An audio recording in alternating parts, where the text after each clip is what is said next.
हीरा मोती चांद सूरज, अरे ये क्या मांगता है मुराद। हाँ, हीरा मोती चांद सूरज, ये क्या मांगता है मुराद। पहले अपनी किस्मत को संवार, चुन ले तू नई सरकार, वोट करेगा बिहार। हाजी नमस्कार, आदाब, मैं हूं त्रिदीप ब्राह्मण। वोट करेगा बिहार में आपका बहुत बहुत स्वागत है। आप कैसे चुने सूबे में वो सरकार जिनके नेतृत्व में आगे बढ़ सके बिहार, यह बताना ही वोट करेगा बिहार का असली मकसद है।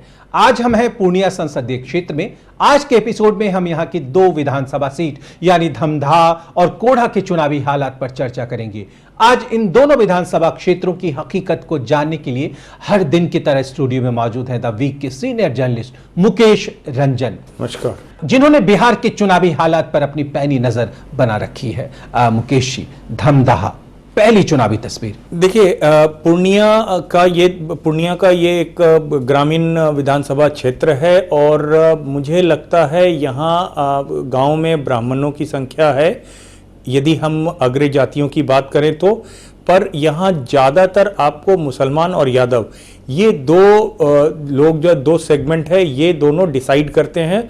और इस बार ऐसा है कि महागठबंधन और भाजपा दोनों के बीच में एक तीसरा एंगल है और इस पूरे क्षेत्र पे जो पप्पू यादव की पार्टी है उसका दखल रहेगा।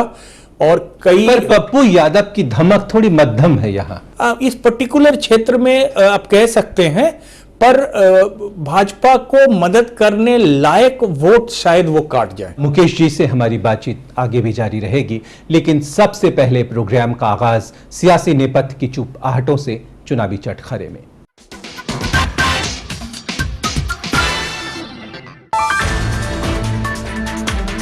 अगले महीने से शुरू हो रहे संसद के शीतकालीन सत्र के हंगामेखेज होने के आसार हैं।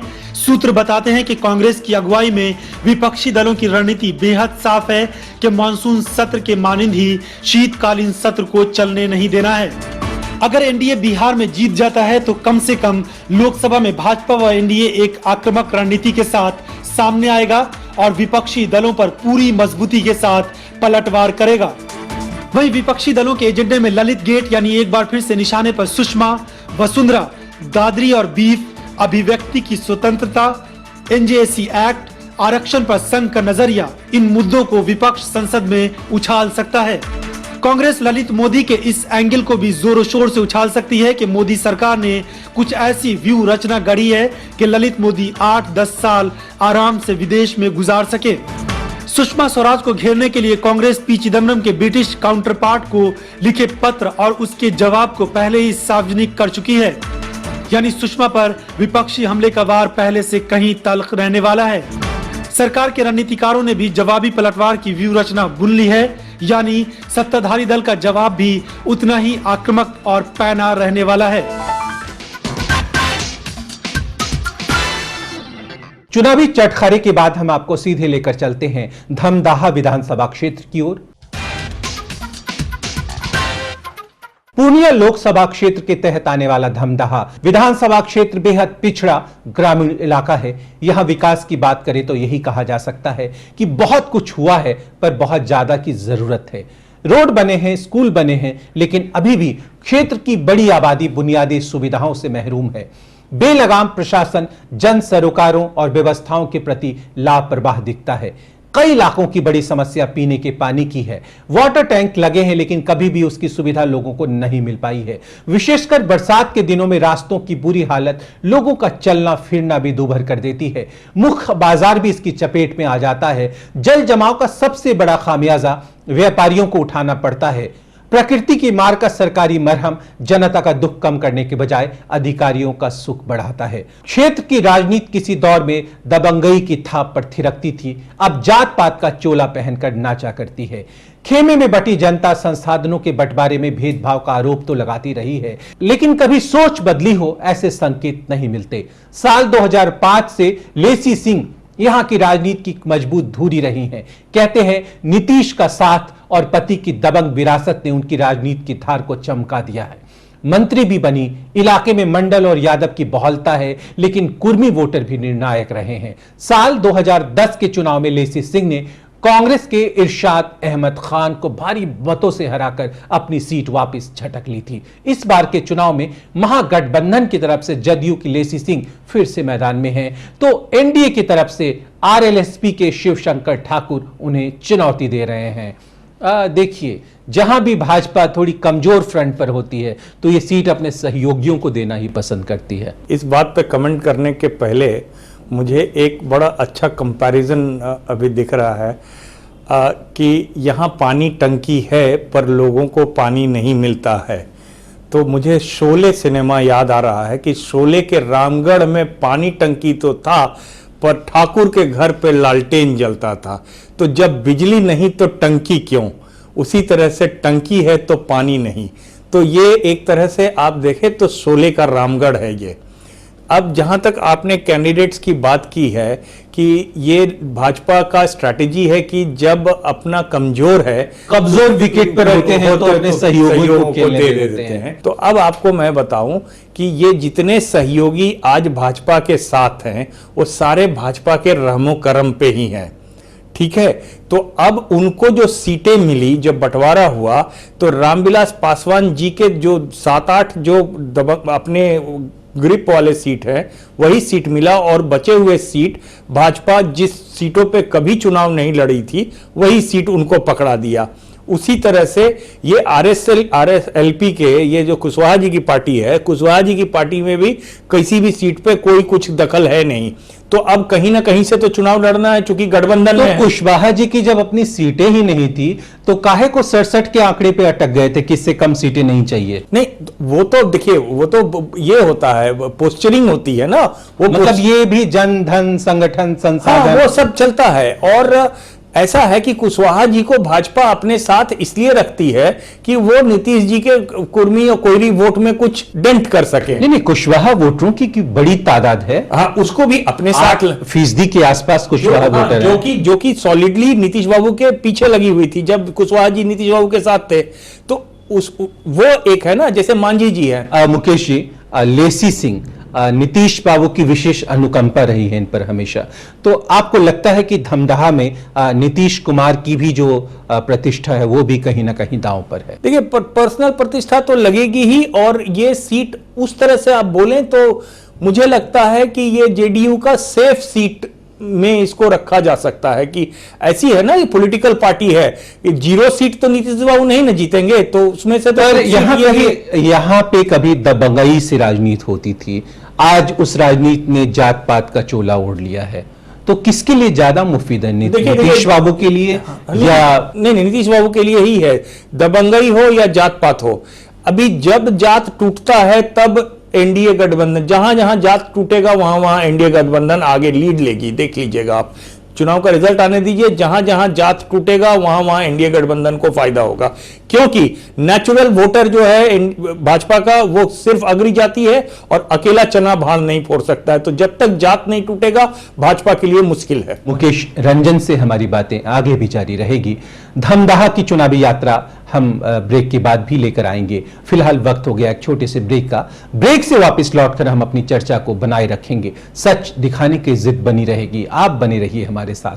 हम लौट कर आते हैं पल तो पल में। वोट करेगा बिहार हाजी, वोट करेगा बिहार हाजी। ब्रेक के बाद आपका स्वागत है। बिहार विधानसभा चुनाव के चुनावी महासमर को एक दीगर नजरिए से देखने दिखाने वाले प्रोग्राम वोट करेगा बिहार में। इसके पहले कि हम अपनी चर्चा को आगे बढ़ाएं, एक नजर डालते हैं साल 2014 के लोकसभा चुनाव पर और जानते हैं कि धमदाहा विधानसभा क्षेत्र में किस पार्टी का कैसा रहा प्रदर्शन।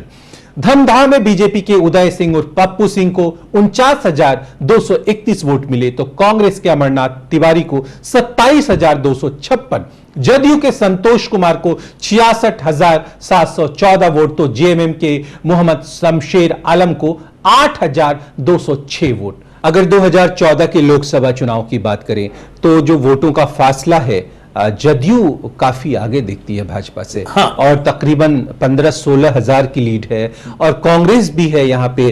कांग्रेस के अमरनाथ तिवारी 27 हजार वोट लेकर आए हैं। हाँ, तो आप वही समझने की कोशिश, त्रिकोणीय मुकाबला हुआ यहाँ पे, और त्रिकोणीय मुकाबले में कांग्रेस यहाँ पे वोट कटवा प्रूफ हुई। और कांग्रेस के जो अमरनाथ तिवारी जी हैं वो कमो बेस वो भाजपा के वोट में सेंध कर गए। चूंकि भाजपा के वोट बेस को उन्होंने सेंध किया, उसका फायदा मिल गया जदयू को। तो जदयू और कांग्रेस के वोटों को जोड़ दिया जाए तो भाजपा काफी पिछड़ती दिख रही है धमदाहा में। मैंने पहले भी बोला हुआ है कि जो गणित है और जो राजनीतिक गणित है उसमें थोड़ा फर्क होता है। अब जो जैसे आपका वोट जो मिला आपको, वो उस हालात में मिला कब आप किसके साथ खड़े थे। इस बार आप किसके साथ, अब जदयू कांग्रेस एक साथ है, उसका क्या रिजल्ट होगा। और भाजपा, लोजपा और आरएसएलपी और हम पार्टी एक साथ है, तो उसका क्या नतीजा निकलेगा। वो जैसे कि अब आपको बता देते हैं कि हम के जो कैंडिडेट हैं आजकल बड़े छटपटाहट में घूम रहे हैं, और मांझी साहब सबसे ज्यादा परेशान हैं वीके सिंह के स्टेटमेंट के बाद से, क्योंकि उसको लोक लिया है लालू जी ने। लालू जी बहुत ज्यादा बोलने लगते हैं उस बात को लेकर। तो अब है कि वो हैं भाजपा के साथ, लेकिन परेशान वो भाजपा से ही हैं। मांझी जी ने तो बयान दिया कि उनको गिरफ्तार करो, तुरंत उनसे इस्तीफा लो। तो उनसे इस्तीफा लो और गिरफ्तार करो, ना गिरफ्तारी हुई ना इस्तीफा लिया गया। तो इससे जो मैसेज जा रहा है ना, वो तो ये मैं कुछ और कह रहा हूं कि जब समीकरण बदलता है, जब साथ बदलता है ना, तो साथ बदलने के हिसाब से वोटर अपना बिहेवियर डिसाइड करता है। मुकेश जी, जो भाजपा और संघ के जो नेताओं को ये बड़बोलेपन की बीमारी है, वो या सोची समझी रणनीति है इनकी बोलना? देखिए, यदि बहुत कोल्ड ब्लडेडली, मतलब एकदम निरंकुश होकर सोचा जाए इसमें, तो मुझे लगता है कहीं ना कहीं जो वरिष्ठ नेता हैं पार्टी के, जो पुराने सेटअप के खूंखार लोग थे, उनमें कहीं ना कहीं थोड़ी सी अनीज है। और मुझे लगता है कि इस तरह का, देखिए बड़े नेता जो होते हैं ना, वो बिना सोचे कुछ बोलते ही नहीं है, और बोलने के पीछे पर्पस होता है। और एक तो ये भी जोक चल रहा है कि 8 तारीख को एक वरिष्ठ नेता हैं, 8 नवंबर को उनका बर्थडे है जी, लाल कृष्ण आडवाणी जी का, कि उनको कौन गिफ्ट देता है। नीतीश भी उनके प्यारे शिष्य हैं, नहीं, और तो उनको मार्गदर्शक मंडल नहीं, में तो मैं उसको इस तरह से कहता हूं कि उनको कौन गिफ्ट देता है, उनको अर्जुन गिफ्ट देता है कि उनको एकलव्य गिफ्ट देता है, ये देखने वाली बात होगी। तो धमदाहा की आखिरी निर्णायक चुनावी तस्वीर, ये मुझे लग रहा है जदयू के फेवर में जाता हुआ सीट है। एडवांटेज जदयू। हमारे चुनाव विशेषज्ञ मुकेश रंजन की राय से वाकिफ होने के बाद अब बारी है धमदाहा के जनता जनार्दन की राय जानने की। आइए वाकिफ होते हैं उनकी राय शुमारी से। विधायक जो है लेसी सिंह कहाँ आती है, गांव में नहीं आती है, तो पता नहीं चलता किसी को। रोड बना सर, नाला उला कोई हम लोगों की सुविधा नहीं, डूब रहे हैं। नाली नहीं है बना हुआ, हम लोग कादो पानी में ऐसे टहलते बुलते हैं। कोई तरह का विकास नहीं है हमारे नीतीश सरकार में। शौचालय तो अपना जगह तो कहाँ है उतना शौचालय, के शौचालय है। नाला शौचालय यहाँ बहुत सुविधा के बहुत कमी है। बाड़ी पूरा कंडम है, कभी भी गिर सकता है। भूकंप हुआ उसमें भी फूट टूट गया है। इनल है, इसी नाम का इनल बना दिया, पानी लाने दूर जाना पड़ता है। ये टैंकी जो है आज से नहीं करीब 6 महीना से पड़ा हुआ है, अब पानी भी नहीं आता, कभी नहीं पानी आया है। पानी में बरसाम जाए लोग गिरी उरी जाए। चावल का रेट बढ़ गया है, उसके बाद सब्जी उब्जी का रेट बढ़ गया है। नीतीश कुमार ये तो ले देकर चौपट कर दिया, कोई साधन गरीब का नहीं। यो कर देंगे वो कर देंगे, गरीब को होता है कुछ नहीं। गरीब को रास्ते में तो बहुत जल जमा होता है, बरसात और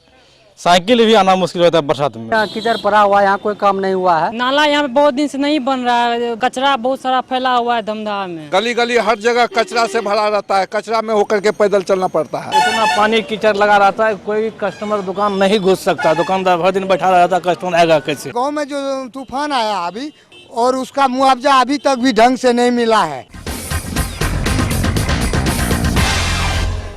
वोट करेगा बिहार में फिलहाल वक्त है एक छोटे से ब्रेक का। ब्रेक के बाद जब हम लौटेंगे तब नजर डालेंगे कोढ़ा विधानसभा की तस्वीर पर। आप बने रहिए हमारे साथ, हम लौट कर आते हैं पल दो पल में। वोट करेगा बिहार हाजी, वोट करेगा बिहार हाजी। ब्रेक के बाद आपका एक बार फिर से स्वागत है 2015 के बिहार चुनावी महासंग्राम को एक नई जुबान देने वाली प्रोग्राम वोट करेगा बिहार में। अब हम आ पहुंचे हैं कोढ़ा विधानसभा क्षेत्र के चुनावी सफर पर। मुकेश जी, जल्दी से कोढ़ा की पहली चुनावी तस्वीर। देखिए, यहाँ लोग कष्ट में रहते हैं और कष्ट ही कष्ट है, और चुनाव आते हैं और चले जाते हैं और उनका कष्ट वहीं का वहीं बना रहता है। अब जब आप पहली तस्वीर की बात करते हैं तो यहाँ का जो तस्वीर मुझे उभर कर दिख रहा है वो जातीय समीकरण पे दिख रहा है। दलित, महादलित के वोट, यादव के वोट और मुसलमान के वोट मिलकर ही डिसाइड करेंगे कि किधर जाएगा। आइए अब आपको सीधे लेकर चलते हैं कोढ़ा विधानसभा क्षेत्र की ओर। पूर्णिया लोकसभा के तहत आने वाला कोढ़ा विधानसभा क्षेत्र कटिहार जिले का हिस्सा है। यह एक आरक्षित सीट है। यहां की तस्वीर साफ बयां करती है कि इलाके को विकास की डगर पर अभी काफी लंबा सफर तय करना है। राजनीतिक इच्छा शक्ति का अभाव और प्रशासन में व्याप्त भ्रष्टाचार और शिथिलता ने क्षेत्र की तस्वीर बदरंग कर दी है। लोगों को मनरेगा में बेईमानी की बात आम लगती है। वृद्धावस्था पेंशन और इंदिरा आवास जैसी सुविधाएं दूर की कौड़ी लगती है। सरकार शौचालय बनाकर देगी, ये उन्हें सपना लगता है। रोजी रोटी के लिए क्षेत्र की ज्यादातर आबादी कृषि पर निर्भर है, लेकिन कृषि की बारिश पर अति निर्भरता सब कुछ भगवान भरोसे कर देता है। बिजली नदारद है और डीजल महंगा है, उस पर प्रकृति की मार कमर तोड़ देती है। मुआवजा हासिल करना तिक्रम का काम लगता है। इस क्षेत्र की राजनीति में पंजा और कमल की सीधी टक्कर है। साल 2000 से दोनों दलों के बीच सत्ता के लिए खींचतान जारी रही है। साल 2010 के विधानसभा चुनाव में भाजपा के महेश पासवान ने कांग्रेस की सुनीता देवी को हराकर सीट अपने कब्जे में ली थी। इस बार एनडीए की तरफ से भाजपा ने फिर से महेश पासवान को ही मौका दिया है। वहीं महागठबंधन की तरफ से कांग्रेस के नए कैंडिडेट पूनम पासवान भाग आजमा रही हैं। बहुत सारे प्रत्याशी मैदान में खड़े हैं, तकरीबन 13। वोटों के बिखराव की आशंका है। सुनीता देवी भी मैदान में डटी हैं। जयप्रकाश ऋषि भी भारतीय कम्युनिस्ट पार्टी की ओर से खड़े हैं। यानी यहां मल्टी कॉर्नर फाइट की आसार नजर आते हैं। मैं बताया आपको कि बहुत बड़ी आबादी है अति पिछड़ों और दलितों का इस कॉन्स्टिट्यूएंसी में, जिसके कारण मुझे लगता है ये जो कम्युनिस्ट एंगल है ना, इस सीट पे वो कम्युनिस्ट एंगल काम करेगा। और कम्युनिस्ट एंगल जब काम करता है तो वो वोट काटेगा महागठबंधन का ही। तो कहीं ये भी ना हो, मुझे एक चांस है कि ये हो सकता है महागठबंधन और कम्युनिस्ट के बीच की फाइट बन जाए। कई ऐसे सीट होते हैं। नहीं, वो सीधी लड़ाई में अभी है नहीं कम्युनिस्ट यहाँ पे। आप ये बताएं, यहाँ कुर्मियों और मुसलमानों की बड़ी आबादी है, जो एडवांटेज महागठबंधन हो सकता है। नहीं, वो है, लेकिन फिर भी मैं आपको कहूंगा कि कम्युनिस्टों को आप इस सीट पे अभी कम से कम असेंबली सेगमेंट के लेवल पे आप उनको कम नहीं आंक सकते हैं। तो जो ये मल्टी कॉर्नर फाइट, बहुकोणीय संघर्ष दिख रहा है यहाँ पे, तो इसका लाभार्थी कौन रहने वाला है? देखिए, इसका जैसे मल्टी कॉर्नर कॉन्टेस्ट में बिहार के सारे असेंबली सेगमेंट में तो जनरली भाजपा मुझे एडवांटेज में दिखती है, पर इस कॉन्स्टिट्यूएंसी में भाजपा का एडवांटेज डायरेक्ट दिखता नहीं है। ये एडवांटेज हो सकता है कि जदयू के पास चला जाए। और दूसरे क्षेत्रों में जहां भी पूरे बिहार में कहीं भी जो त्रिकोणीय और चतुर्कोणीय का मुकाबला हो रहा है, तो वहां पे जनरली भाजपा का एडवांटेज दिखता है। पर इस कॉन्स्टिट्यूएंसी में मुझे नहीं लग रहा है कि भाजपा को डायरेक्ट कोई एडवांटेज मिल रहा है। ये त्रिकोणीय चौकोणीय होने के कारण हो सकता है कि इसका फायदा महागठबंधन के कैंडिडेट को मिल जाए। इससे पहले कि हम अपनी चर्चा को और आगे बढ़ाएं, आइए एक नजर डालते हैं 2014 में संपन्न हुए लोकसभा चुनाव में कोढ़ा विधानसभा सीट की तस्वीर पर। कोढ़ा में बीजेपी के उदय सिंह और पप्पू सिंह को 43,309 वोट मिले, तो कांग्रेस के अमरनाथ तिवारी को 18,130 वोट, जदयू के संतोष कुमार को 72,808 वोट, तो जेएमएम के मोहम्मद शमशेर आलम को 9,328 वोटों से ही संतोष करना पड़ा। कांग्रेस को मिले बहुत कम वोट।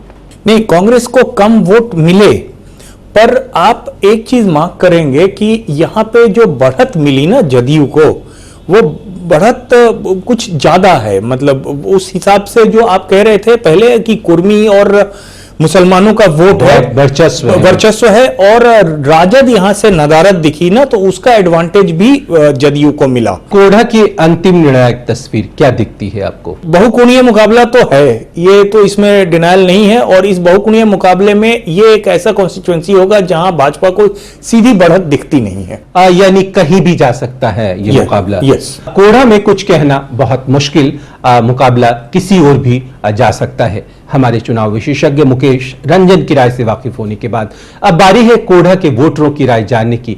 आइए वाकिफ होते हैं उनकी राय शुमारी से।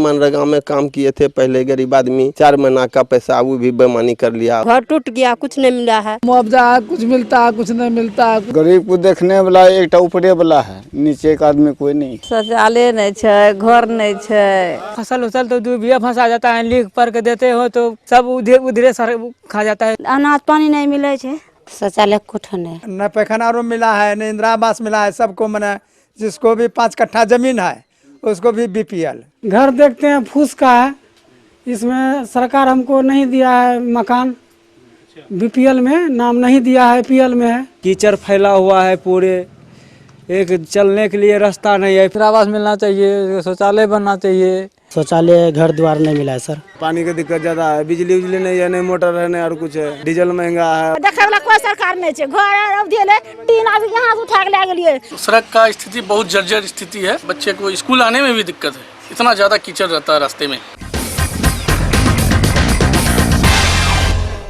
आज के एपिसोड में बस इतना ही। हमारा ये प्रोग्राम पसंद आ रहा हो तो लिखें या मेल करें, एसएमएस करें या फोन करें। आपकी राय हमारे लिए बेहद मायने रखती है। आज बस इतना, कल फिर होती है मुलाकात इसी वक्त इसी चैनल पर सच दिखाने की इसी जिद के साथ। वोट करेगा बिहार के एक नए एपिसोड में। तब तक के लिए मैं त्रिदीप रमण अपने साथी मुकेश रंजन और एनटीआई मीडिया की पूरी टीम के साथ आपसे अनुमति चाहता हूं। नमस्कार। आज हम हैं अररिया संसदीय क्षेत्र में। आज के एपिसोड में हम यहां की 2 विधानसभा सीट यानी फारबिसगंज और रानीगंज के चुनावी हालात पर चर्चा करेंगे। हीरा मोती चांद सूरज, अरे ये क्या मांगता है मुराद। हाँ, हीरा मोती चांद सूरज, ये क्या मांगता है मुराद। पहले अपनी किस्मत को संवार